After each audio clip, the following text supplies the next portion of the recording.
هنا القاهرة.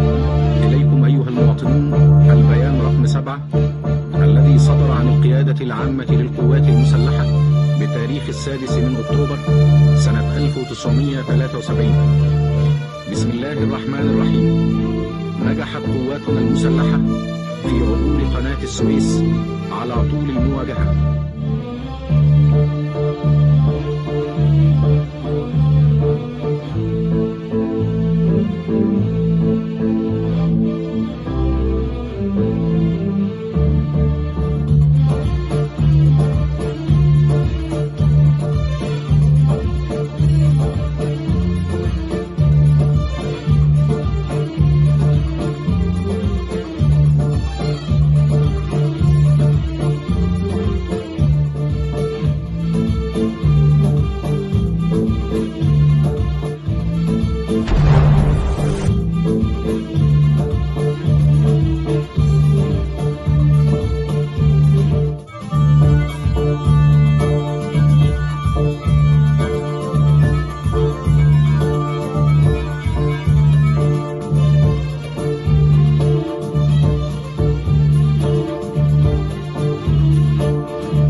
الاستيلاء على منطقة الشاطئ الشرقي للقناة، وتواصل قواتنا حاليا قتالها مع العدو بنجاح، كما قامت قواتنا البحرية بحماية الجانب الأيسر لقواتنا على ساحل البحر الأبيض المتوسط، وقد قامت بضرب الأهداف الهامة للعدو على الساحل الشمالي لسيناء وأصابتها إصابات مباشرة.